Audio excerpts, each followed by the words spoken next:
샬롬, 반갑습니다. 한 주간 평안하셨습니까? 지난주 강의를 잘 들어주셔서 감사합니다. 매일 성경 읽고 계시죠? 말씀과 기도를 통해 매일 주님과 친밀함을 나누시길 소망합니다. 오늘은 시간적인 순서로 구약 성경을 재배열해보고 이스라엘의 지리와 기후에 대해 살펴보겠습니다. 지난번 강의 시간에 성경의 전체적인 구조를 살펴보았습니다. 예수 그리스도를 중심으로 신약과 구약으로 나뉘는데 하나님께서 예수님을 이 땅에 보내주신 이유는 죄로 인해 사망에 이르게 된 온 인류를 구원하기 위한 하나님의 구원의 계획을 이루시기 위해서였습니다. 그래서 성경의 전체적인 주제는 예수 그리스도입니다. 구약은 오실 예수 그리스도, 신약은 오신 그리고 다시 오실 예수 그리스도입니다. 이 주제를 다른 말로 표현해 보면 하나님의 사랑 이야기라고 할 수 있습니다. 우리를 너무나 사랑하셔서 죄로 사망에 이르도록 내버려 두지 않으시고 죄와 사망의 권세에서 어떻게 구원하시는지를 성경을 통해 그 과정을 우리에게 보여주십니다.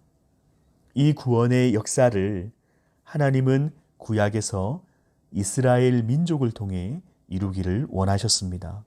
그리고 이스라엘 민족을 통해 예수 그리스도를 이 땅에 보내주시고 예수님께서 우리 죄를 짊어지시고 십자가에서 죽으셨습니다. 그러나 사흘 만에 죄와 사망의 권세를 이기시고 다시 부활하심으로 믿는 자들에게 구원을 주시는 그 구원의 문을 활짝 열어 놓으셨습니다. 그런데 이 구원의 역사는 끝난 것이 아닙니다. 주님 다시 오실 때까지 이 구원의 역사를 완성해 나가실 텐데 누구를 통해 이루어 가실까요? 여러분, 구약에서는 야곱의 12아들, 그 12아들이 12지파를 이루어 이스라엘 민족을 세우심으로 구원의 역사를 이루어 가셨다면 신약으로 넘어오면 예수님의 12제자를 통해 세우신 교회와 성도들을 통해서 남은 구원의 역사를 이루기를 원하십니다. 그래서 교회는 신약의 영적인 이스라엘입니다. 성도도 신약의 영적인 이스라엘 백성입니다. 구약에서는 이스라엘 민족 안에서 혈육으로 태어나면 택함받은 백성이 될 수 있었다면 신약에서는 예수 그리스도를 믿음으로 말미암아 하나님의 자녀가 될 수 있고 그 성도들의 모인 교회는 남은 하나님의 구원의 역사를 이루어갈 사명이 있다는 사실을 우리는 기억해야 합니다. 이 땅의 교회의 존재 목적 그리고 우리의 삶의 이유가 하나님의 뜻을 이루어 드리는 것이 되어야 할 줄 믿습니다. 지난주에 성경을 읽기 어려운 이유 중에 하나가 구약 성경이 시간적인 순서로 배열되어 있지 않고 장르별로 배열되어 있기 때문이라고 살펴보았습니다. 그래서 구약 39권 가운데 역사서가 창세기부터 에스더까지 17권, 시가서가 욥기부터 아가서까지 5권, 선지서가 이사야부터 말라기까지 17권 순서대로 배열이 되어 있습니다. 여기에서 위에서부터 5번째 줄에 밑줄을 그어보면 이 역사서도 위에서부터 5권을 모세오경, 그리고 선지서 중에서도 5권을 대선지서, 나머지 선지서를 소선지서 혹은 12선지서로 구분할 수 있었습니다. 그리고 밑에서 3번째 줄에 밑줄을 그어보면 포로 전후의 역사서, 포로 전후의 선지서로 구분할 수 있었습니다. 이제 장르별로 배열된 구약 성경을 시간적인 순서로 재배열하는 작업을 해볼 텐데요. 방법은 다음과 같습니다. 구약에서 중요한 10개의 시대를 임의로 만듭니다. 그리고 역사서 17권 중에서 11권을 뼈대로 세우고 남은 6권을 살로 붙입니다. 그리고 시가서 5권을 또 그 뼈대에 순서대로 살을 붙이고 선지서 17권도 시간 순서대로 그 뼈대에 살로 붙이면 됩니다. 어려울 것 같은데 막상 해보면 이해하기 쉽습니다. 먼저 구약 성경을 중요한 사건을 중심으로 10개의 임의의 시대를 만듭니다. 첫 번째, 창조시대. 두 번째, 족장시대. 세 번째, 출애굽과 광야시대. 네 번째, 정복시대. 다섯 번째, 사사시대. 여섯 번째, 단일 왕국시대. 일곱 번째, 분열왕국시대. 여덟 번째, 포로시대. 아홉 번째, 포로귀환시대. 열 번째, 침묵시대. 이 10개의 시대는 외우셔야 됩니다. 그런데 외우려 하기보다는 구약 전체를 간략한 이야기를 만들어서 외우면 쉽습니다. 다시 한번 해볼까요? 구약은 창조로 시작하죠. 창조가 시작의 책이기 때문에 하나님께서 보시기에 심히 좋도록 만물을 만드셨지만 특히 그 중에서 하나님의 형상으로 창조된 사람이 범죄해서 사망에 이르게 되고 또 홍수를 통해 심판하려 하시지만 노아를 통해 한 번 더 기회를 주시지만 또 바벨탑을 쌓으면서 언어를 나누시고 온 지면으로 흩어버리시는 창조시대. 그리고 온 인류를 죄에서 구원하기 위해서 아브라함을 부르시고 민족을 이루겠다고 약속을 하십니다. 그 이스라엘 민족을 이루기까지 아브라함과 아브라함의 아들 이삭과 그의 아들 야곱 그리고 12지파를 통해서 이스라엘 민족을 이루지 않습니까? 그래서 믿음의 족장들의 이야기, 족장시대. 야곱 가족이 그 가나안 땅에 기근이 들게 되고 애굽의 양식을 구하러 갔다가 예전에 노예로 팔아버린 그 요셉을 만나게 되고 요셉의 초청으로 애굽으로 들어가게 되고 430년 이후에 이스라엘 민족을 이루어서 애굽에 있던 노예에서 구원하시는 출애굽 그리고 출애굽한 이스라엘이 가나안 땅을 앞두고 믿음 없는 10명의 정탐꾼의 보고로 인해서 40년 동안 광야를 방황하는 광야시대. 모세가 죽고 40년간의 방황을 끝낸 이스라엘은 이제 여호수아가 새로운 지도자가 되어서 이스라엘을 이끌고 가나안 땅에 들어가게 되는데 전쟁을 통해서 그 가나안을 정복해 나가는 정복시대. 그리고 이스라엘이 그 가나안을 정복하고 정착했지만 하나님을 떠나 우상을 숭배하면서 범죄할 때에 하나님께서는 블레셋과 모압 같은 이방 나라를 보내셔서 심판하시고 이스라엘 민족이 고통 가운데 회개하고 부르짖을 때 하나님께서 삼손과 기드온과 같은 사사를 보내주셔서 구원해 주시는 사사시대. 이스라엘 백성들이 이방 나라들처럼 왕을 달라고 요구하자 하나님께서는 이스라엘의 마지막 사사였던 사무엘을 통해서 사울을 초대 왕으로 세우며 왕정 국가가 시작되지만 사울이 실패하고 다윗과 솔로몬이 이스라엘을 통치했던 단일 왕국시대. 솔로몬이 우상을 숭배하며 배교하자 하나님의 심판으로 솔로몬의 아들 르호보암 왕 때에 이스라엘이 나라가 분열되어서 남유다와 북이스라엘로 나뉘어진 분열 왕국시대. 북이스라엘이 아수르에 의해 멸망당하고 남유다도 바벨론에 의해 멸망당하면서 그 백성들이 바벨론 포로로 잡혀가는 포로시대. 하나님께서 예레미야 선지자를 통해서 선포하셨던 70년 후에 포로로 잡혀간 이스라엘을 회복시키시겠다는 그 약속을 성취하시면서 바사의 고레스 왕 때에 3번에 걸쳐 예루살렘으로 돌아와서 성전을 재건하는 포로 귀환 시대. 그리고 예수님께서 이 땅에 오시기까지 무려 400년 동안이나 하나님의 말씀이 없으셨던, 하나님께서 침묵하셨던 침묵시대.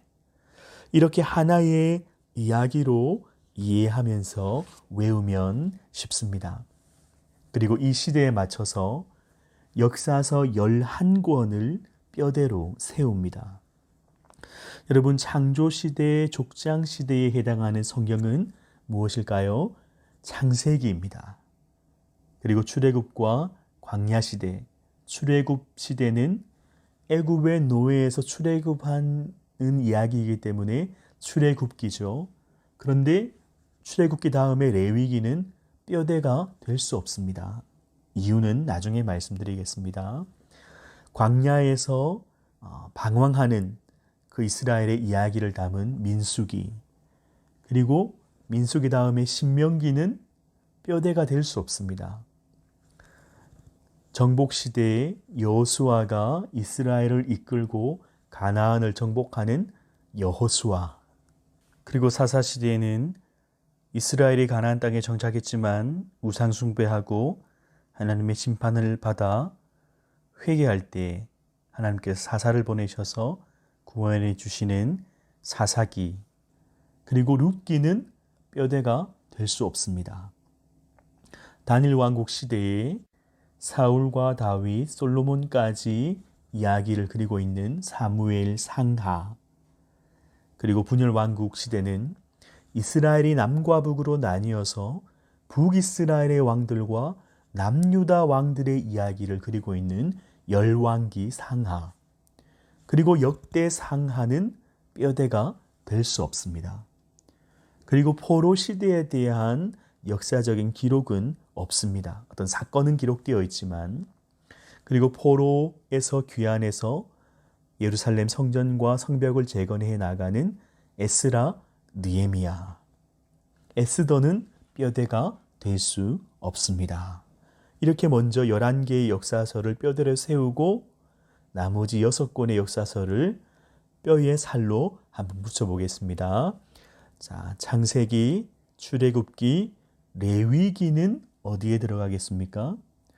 레위기의 내용이 출애굽하고 신의 산으로 부르셔서 십계명과 율법을 주신 내용이 레위기지 않습니까? 그래서 뼈대는 될 수 없고 출애굽 시대의 살로 붙여야 합니다.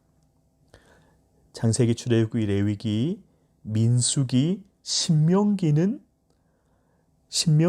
모세가 가나안 땅을 앞두고 마지막으로 고별 설교하면서 광야 시대를 회상하는 내용이기 때문에 민수기와 반복되는 이야기이기 때문에 뼈대는 될 수 없고 광야 시대의 살로 붙여야 합니다. 그리고 여호수아, 사사기, 룻기는 어디에 들어가겠습니까? 룻기는 사사 시대에 나오미와 그의 며느리, 이방인 며느리 룻이라는 그 여인의 이야기이기 때문에 뼈대는 될 수 없고 사사 시대의 살로 붙여야 합니다. 사무엘 상하, 열왕기 상하, 역대 상하는 다니엘 왕국 시대, 분열 왕국 시대의 이야기를 그리고 있지만 남유다만의 역사를 기록하고 있기 때문에 뼈대는 될 수 없고 다니엘 왕국 시대, 분열 왕국 시대의 살로 붙여야 합니다. 그리고 에스라, 느헤미야, 에스더는 포로 귀환 시대 때 페르시아에서 에스더 왕비를 통해서 남유다 백성을 구원하시는 하나님의 구원의 이야기이기 때문에 포로 귀환 시대의 살로 붙입니다. 이제 역사서를 뼈대로 세우고 나머지 역사서를 살로 붙였습니다. 그리고 시가서 5권을 시간 순서대로 살로 붙여보겠습니다. 욥기는 족장 시대에 해당합니다. 왜냐하면 욥기에 등장하는 우스라는 땅, 거기에 나오는 지명과 이방 민족의 이름이 족장 시대였을 것으로 학자들이 추정하기 때문에 족장 시대에 살을 붙입니다. 그리고 시편은 150편 중에서 절반 정도가 다윗이 지었습니다. 그러면 다니엘 왕국 시대에 붙여야 할 것 같은데 시편 중에는 모세의 시편도 있죠. 그리고 포로 귀환할 때 불렀던 시편도 있습니다. 그러니까 구약 전체에 걸쳐서 기록되어졌다라고 생각을 하시면 됩니다. 그래서 구약 전체에 걸쳐서 살을 붙이시면 됩니다. 그리고 나머지 잠언, 전도, 아가서의 저자는 솔로몬이기 때문에 물론 잠언에는 솔로몬 이외에도 다른 사람의 저자가 있지만은 대부분 솔로몬의 잠언이기 때문에 다니엘 왕국 시대에 살을 붙이면 됩니다. 자, 이제 문제는 남은 17권의 선지서입니다. 복잡할 것 같지만 여러분 아까 성경을 장르별로 구분했을 때 밑에서 세 번째 줄을 그었던 거 기억하십니까? 포로 이전의 선지자들, 그리고 포로 이후의 선지자들. 포로 귀환할 때 활동했던 선지자들이 성경 맨 뒤에 마지막 세 권, 구약 성경 맨 마지막 세 권, 학개, 스가랴, 말라기입니다. 그래서 학개, 스가랴, 말라기를 포로 귀환 시대에 살을 붙이면 됩니다.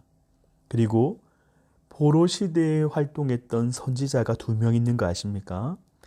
에스골 골짜기에서 마른 뼈 환상을 통해서 이스라엘이 회복될 것을 예언했던 에스겔 선지자, 그리고 포로로 잡혀갔다가 바벨론의 총리, 바사의 총리까지 되었던 다니엘.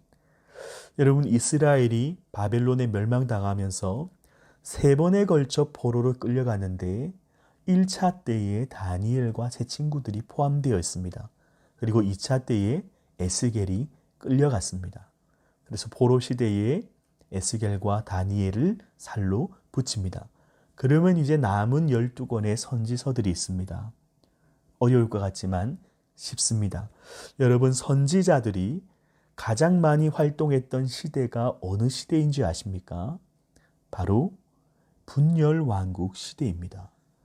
여러분 선지자들이 많이 활동했다는 의미가 무엇이겠습니까? 그만큼 하나님의 심판의 메시지가 많이 선포되어야 할 정도로 이스라엘이 타락했다는 의미입니다. 바로 분열왕국 시대입니다. 여러분 이 분열왕국 시대에 북이스라엘 아합 왕 때 엘리야와 엘리사도 활동했을 정도로 굉장히 타락한 시대가 바로 이 분열왕국 시대입니다. 그래서 나머지 12권의 선지서를 분열왕국 시대의 살로 붙이면 됩니다.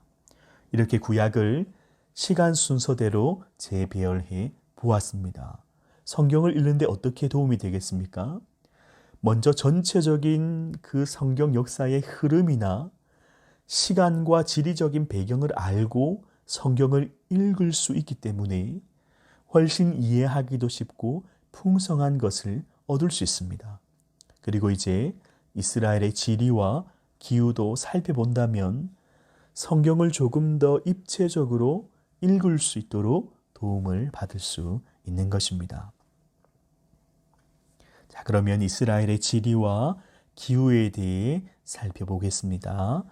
여러분, 지리적인 배경을 알고 있다면 성경을 더 잘 이해할 수 있습니다. 예를 들어서 사무엘상 3장 20절 말씀에 보면 단에서부터 브엘세바까지 온 이스라엘이 사무엘이 이스라엘의 선지자가 되었다는 것을 알았다라는 그런 구절이 등장합니다. 그런데 단에서부터 브엘세바까지라는 의미가 무엇일까요? 여기서 단이라는 지역은 이스라엘의 가장 북쪽에 있는 지역입니다. 그리고 브엘세바는 가장 남쪽에 있는 지명입니다. 그러니까 단에서부터 브엘세바까지라는 그 의미는 우리나라에서도 왜 한라에서 백두까지 뭐 이렇게 부르면서 한반도 전체를 표현하는 그런 것처럼 단에서부터 브엘세바까지라는 의미는 전 이스라엘 지역을 지칭하는 표현입니다. 그러니까 지리를 알게 되면 단에서 브엘세바까지의 그 의미를 훨씬 이해하기 쉽겠죠.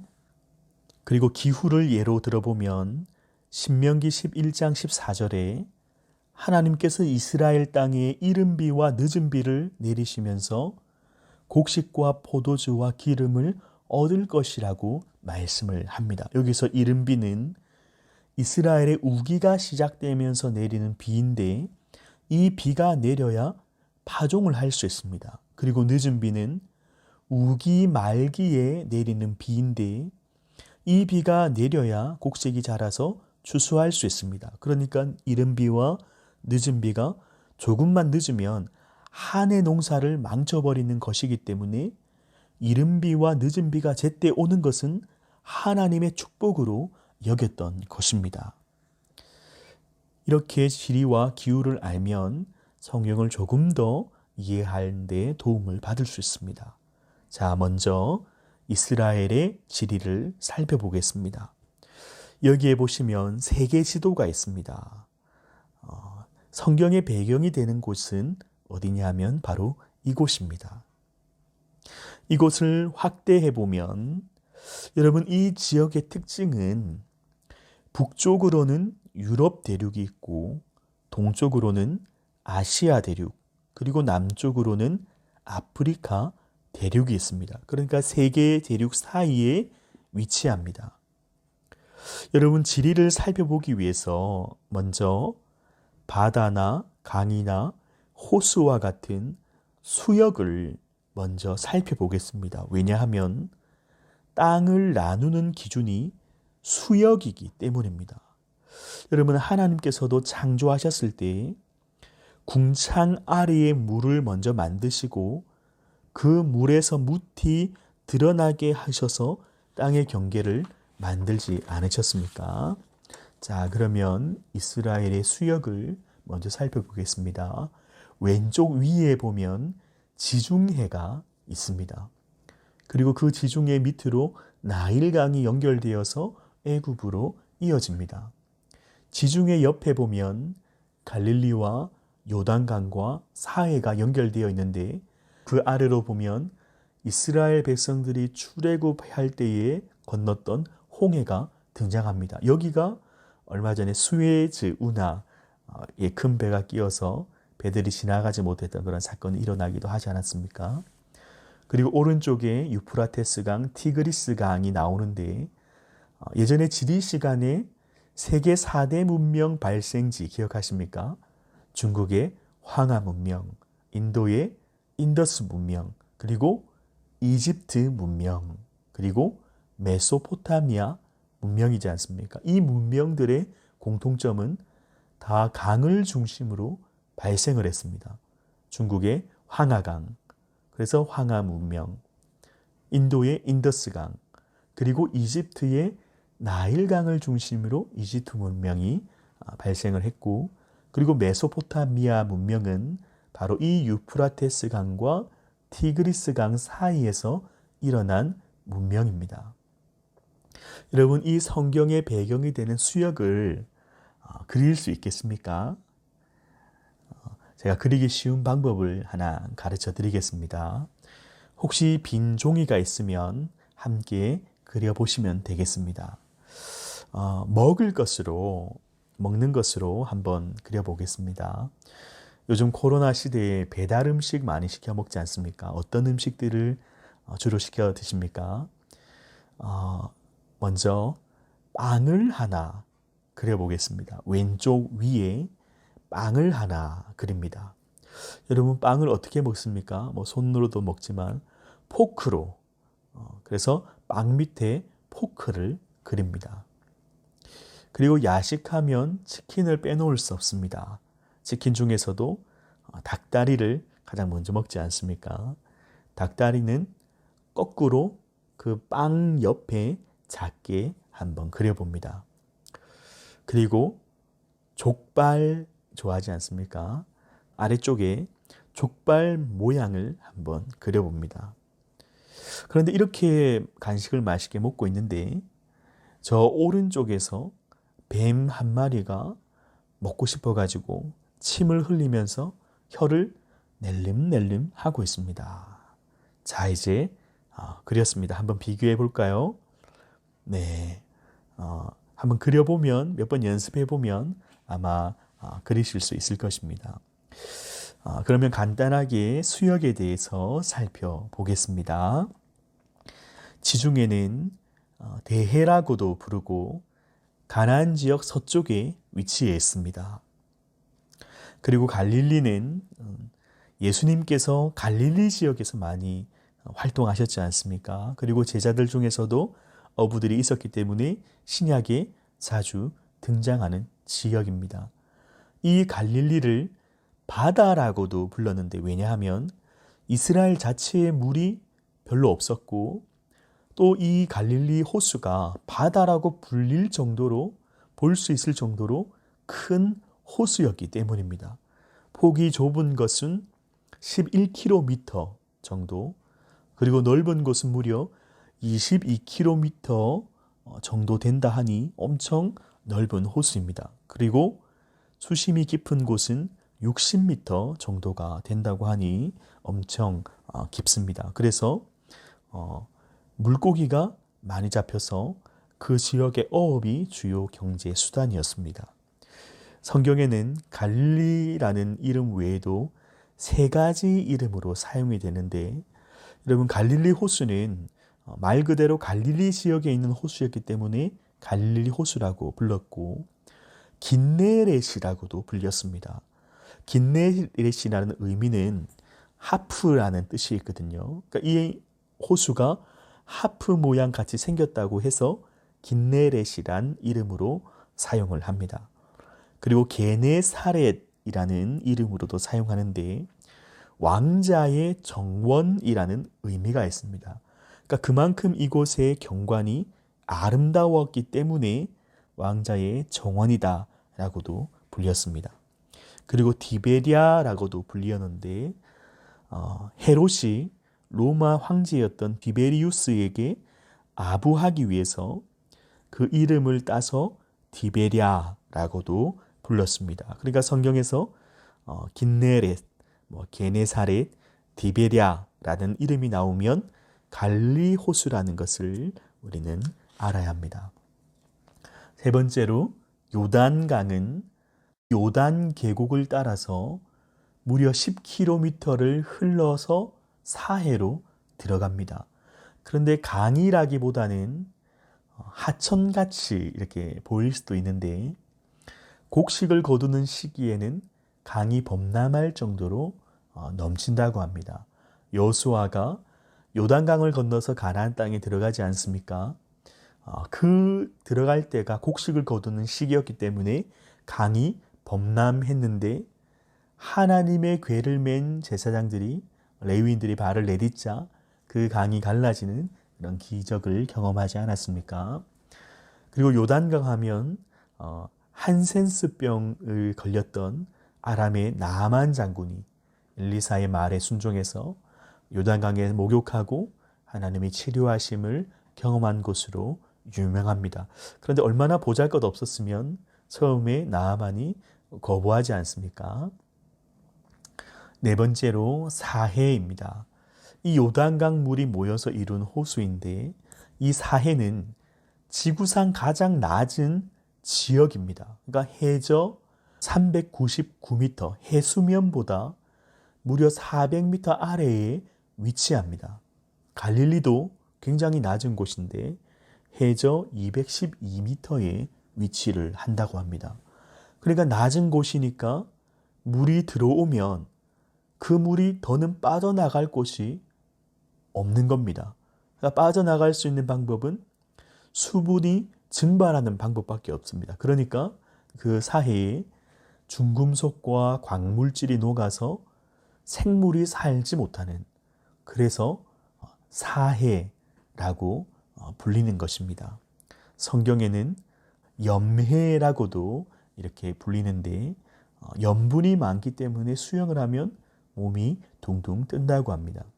아라바의 바다라고도 불리고 동해라고도 불리는데 동해라고 불린 것은 헤브론의 동쪽에 있었기 때문에 동해라고도 불렸습니다. 다섯 번째로 나일강은 이집트 문명의 발생지이고 애굽의 젖줄이라서 나일강에서 농사가 잘 되었기 때문에 이 나일강 하면 풍요를 상징합니다. 성경에서는 이스라엘 인구가 점점 늘어나자 바로가 어떻게 합니까? 겁이 나서 남자아이가 태어나면 나일강에 던지라 명령하지 않습니까? 모세가 갈대아 상자에 담겨서 나일강에 떠내려갔고 그 바로의 공주가 모세를 건져서 왕자가 되지 않습니까? 그리고 하나님께서 애굽에 처음 내리신 재앙이 바로 나일강이 피로 변하는 그런 재앙이었습니다. 첫 번째로 티그리스강, 유프라테스강은 메소포타미아 문명의 발생지로서 이 두 강 사이에 이 두 강이 만나는 곳쯤에 아브라함의 고향이었던 갈대아 우르가 있었습니다. 그리고 페르시아만은 무역의 중심지였고 그 근처에서 페르시아가 일어났습니다. 이제 수역을 중심으로 지역을 표시해 보겠습니다. 먼저 갈대아 우르입니다. 하나님께서 부르신 믿음의 족장 아브라함의 고향입니다. 이 갈대아 우르는 티그리스강과 유프라테스강이 만나는 지점에 있는데 아브라함의 아버지 데라가 가족들을 데리고 이 우르를 떠나서 하란으로 이사를 하고 얼마 있다가 이렇게 죽지 않습니까? 그리고 하란에 있던 아브라함을 하나님께서 부르셔서 가나안 땅으로 가라고 말씀을 하십니다. 아브라함이 순종해서 가나안 땅으로 왔지만 좀 있다가 기근이 들어서 애굽으로 내려갔다 오지 않았습니까? 그러니까 이것이 아브라함의 이동 경로라고 할 수 있습니다. 갈대아 우르에서 하란에서 가나안 땅으로 왔다가 애굽으로 내려갔다가 다시 가나안 땅으로 돌아오게 됩니다. 그리고 이 구약 역사에서 하나님께서 그 고대 근동에 강대국들을 일으키기도 하시고 멸망시키기도 하시면서 하나님의 구원 역사를 이루어 가시는 하나님의 도구로 사용을 하셨습니다. 북이스라엘을 멸망시켰던 아수르는 티그리스강 북쪽을 중심으로 세력이 이렇게 커졌습니다. 그리고 남유다를 멸망시켰던 바벨론, 티그리스강과 유프라테스강 사이에서 세력을 키우면서 강대국이 되었습니다. 그리고 바벨론을 멸망시키고 고대 근동의 패권을 차지했던 바사, 페르시아, 고레스 왕이 그 남유다를 포로에서 해방시켜 주었지 않습니까? 페르시아만 동쪽에서 세력을 키워서 이렇게 확장해 나갔습니다. 그런데 이스라엘 민족의 주 배경이 되는 지리는 세 개의 대륙 가운데 자리에 있다고 하지 않았습니까? 그래서 고대 지도에 보면 이곳을 세입클로보의 중심으로 그려놓은 그렇게 표현한 것이 있습니다. 북쪽으로는 유럽, 동쪽으로는 아시아, 남쪽으로는 아프리카. 여러분, 이 지역은 어떤 특징이 있겠습니까? 대륙과 대륙이 부딪혀서 전쟁이 일어나면 고래 싸움에 새우등 터지는 곳이 바로 이곳입니다. 여러분, 이스라엘 민족이 이런 곳에서 민족을 이루어서 살아간다라는 것, 하나님의 구원 역사를 이루어 간다는 것이 무엇을 의미하겠습니까? 하나님께서 이스라엘을 인도해 주시고 지켜주시고 보호해 주지 않으셨다면 불가능한 일이었다라는 것입니다. 하나님의 은혜 없이는 한순간도 살 수 없는 곳이 바로 이곳이었습니다. 그래서 하나님께서 이스라엘을 택하신 이유를 이렇게 말씀을 하십니다. 신명기 7장 6절에서 7절 말씀에 보면 하나님께서 지상 만민 중에서 이스라엘을 택하신 것은 다른 민족보다 수요가 많고 강하기 때문이 아니라 오히려 적고 연약하기 때문이라는 것입니다. 이런 연약한 이스라엘을 통해서 하나님의 구원 역사를 이루어 가시는 이유는 바로 하나님께서 크고 위대하시고 전능하신 분이심을 똑똑히 보여주시는 사건인 것입니다. 여러분, 우리도 마찬가지입니다. 우리도 연약하고 부족하지만 전능하시고 불가능이 없으신 하나님께서 우리를 붙들어 사용하신다면 우리를 통해 놀라운 일들을 이루실 줄 믿으시기를 바랍니다. 그리고 이 가나안 지역의 지리를 살펴보면 예루살렘 지역이 바로 이곳에 있습니다. 다윗 때부터 이스라엘의 수도였고 나중에 솔로몬이 성전을 건축할 때 이곳이 이스라엘의 종교적인 정치적인 중심지가 되었습니다. 그리고 사마리아 지역은 바로 이곳입니다. 바로 북이스라엘의 수도입니다. 아합의 아버지였던 오므리가 이곳을 수도로 삼아서 북이스라엘의 중심지가 되었습니다. 그리고 가버나움 지역입니다. 이곳에서 예수님께서 주로 사역하셨던 지역이 바로 이 가버나움 지역입니다. 갈릴리의 북부에 어업 도시이자 베드로의 집이 있었던 곳이기도 합니다. 그리고 나사렛은 바로 이곳에 있습니다. 예수님께서 자라신 곳이고 그런데 볼품없는 시골이라서 나사렛에서 무슨 선한 것이 나겠느냐라는 말도 있습니다. 그리고 여리고가 바로 이곳에 있습니다. 여수아가 가나안을 정복하러 들어가서 가장 먼저 정복한 곳이 바로 여리고 성이었지 않습니까? 그리고 베들레헴은 바로 이곳에 있습니다. 예수님께서 탄생하신 곳, 다윗의 고향이기도 합니다. 그리고 헤브론이 바로 여기에 있습니다.